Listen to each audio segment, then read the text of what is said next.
You guys are now watching another segment of the TheCaliEffect, King of Games, and today I'm going to be bringing you guys a Spellbook Magician deck profile. This deck has not been playable since 2013, but with the release of Spellbook Knowledge, I feel like this deck can be extremely viable, especially heading into the next meta. I'm going to go ahead and give it a tilt rating because I feel like even if this deck were to compete right now, at the very least, it could win a regional level event.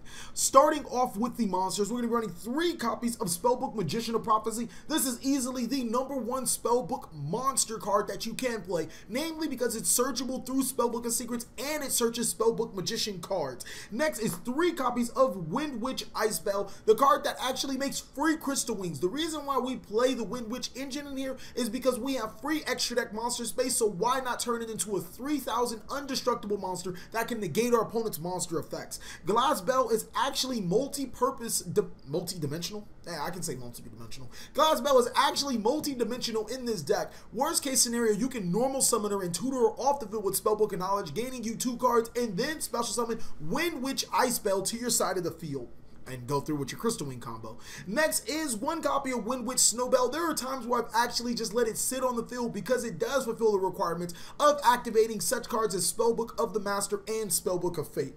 2 copies of Fairy Tale Luna. This card has the similar presence of Madolche Magilene inside of the old Spellbook deck profiles. Reason being is that she can tutor herself to her hand, and she is an 1850 spellcaster monster, but also has the properties of Magispector, Unicorn Karen, being able to get rid of problematic threats as well as putting herself back into your hand.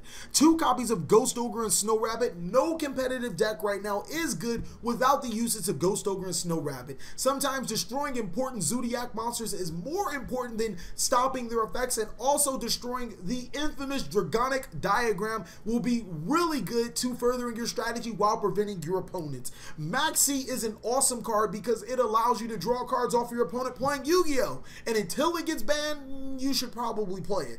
2 copies of Temperance of Prophecy. Now, this card is a card that did not see any play at the time of Spellbook's competitiveness. The reason being is because World of Prophecy and High Priestess of Prophecy were not great cards in the Dragon Ruler matchup. But seeing that World of Prophecy is an awesome card, I actually got scraped the last time I played against it on stream, which you guys can catch down below in the description. This card allows us to tutor those said monsters from our deck to our side of the field. World of Prophecy can arguably be the best monster in the game when you look at its effect. Upon summoning, you get to add 2 Spellbook spell cards from your deck to your hand, and by revealing 4 Spellbook spell cards, it actually gets you half of the equation to your hand. You can destroy all other cards on the field. That and the fact that it's a 2900 body and easy to summon on the field thanks to Temperance of Prophecy and Spellbook of Life, it's a pretty good card to use. The 1 copy of High Priestess of Prophecy is a very controversial card. The reason why I say it's controversial is because ever since its inception, it wasn't a good card due to Dracosac and Big Eye and other great cards. But now it's spot removal. It's very much needed, and it's not a dead card to draw. All you have to do is reveal 3 Spellbook cards, 2 special summon it to your side of the field. That is it for monsters. Now we're going to get to spells. For spells, we're going to be running 3 copies of Spellbook of Secrets. This is the single most important spell card of the deck. Being able to tutor any of your Spellbook spell cards and Spellbook Magician of Prophecy from your deck to your hand. 3 copies of Livre de Magie du Croissant. I am starting to regret getting French cards. There's actually a story behind it. Okay, so when Spellbooks stopped being competitive for the 4 years, I made it my job to get French Spellbook cards. As you guys can see, that didn't happen. And now that they went back up in price, I'm not even going to bother trying to get them in French. The reason why they're in French is because they're based off of books in the Vatican. Okay, we'll get into that later. This card is extremely important to the strategy, mainly because we don't play any other Spellbook cards or any other spell cards that aren't Spellbook cards. And furthermore, it allows you to tutor 3 good Spellbook cards from your deck, and your opponent picks 1 and adds them to your hand. 3 copies of Livre de Magie de Matre. Alright, I'm pretty bad at French. What Spellbook of the Master does is it allows you to copy 1 Spellbook spell card in your graveyard, and it becomes that card. The only requirement is that you have to have a spellcaster monster. Pretty good. Spellbook of Eternity allows you to tutor your banished spellbooks from your banished zone to your hand. Spellbook of Power allows you to give 1 of your spellcaster monsters 1000 attack. Furthermore, if that monster destroys a monster by battle and sends it to the graveyard, you can add a copy of a Spellbook spell card from your deck to your hand. Okay, so its real name is Spellbook Fate, and this card is easily the best card in the deck. It can possibly propel this deck single-handedly to be tier 1. It has 3 effects, and all of the effects are used on resolution. First, if you banish 1 spellbook card, you can return 1 spell or trap card from the field to the hand. If you banish 2 spellbook cards, you can flip 1 face-up monster face down. Very important. The third effect is if you banish 3 spellbook spell cards, you can banish 1 card on the field. The most important thing about it is like what I said, Spellbook of Fate uses its effect on resolution and does not target. So the fact that you have a non-targeting removal card in your arsenal that is searchable and recursible is really good inside of the strategy. Spellbook of Knowledge is our new card that allows us to propel the spellbook strategy to the tier 1 status. At discarding a spellbook spell card or even sending a spellbook spell or a spellcaster monster from your field to the graveyard, it allows us to draw 2 cards. That can be pivotal when used in a pinch, getting rid of dead cards to add more cards to your arsenal.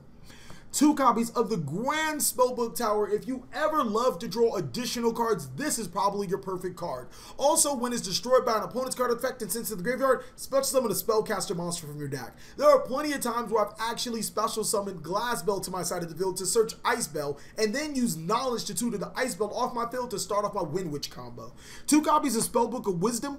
While it isn't that much meta to play traps or spell cards that destroy your monsters, True Draco is a thing, and sometimes I just don't want my spellcaster monsters being destroyed by your traps. And then, of course, 1 copy of Spellbook of Life. With High Priestess of Prophecy and World of Prophecy into the equation, this card is very usable inside of the strategy.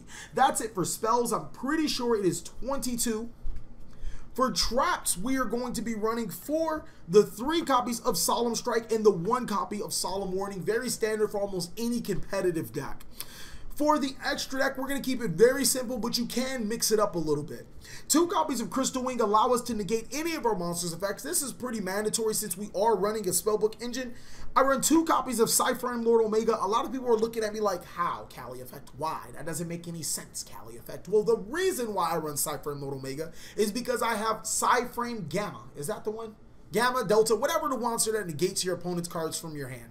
The reasoning behind it is if we activate our spellbook cards and our opponent tries to draw and lock us, sometimes we don't have a monster on the field. So we can activate the Cyframe Gamma, negate the card, special summon it, and make a free Omega. Banish the Omega, and then go through with our Wind Witch plays. It's awesome. Especially with cards like Droll and Lock and Ash Blossom being very prevalent, it's a really good strategy.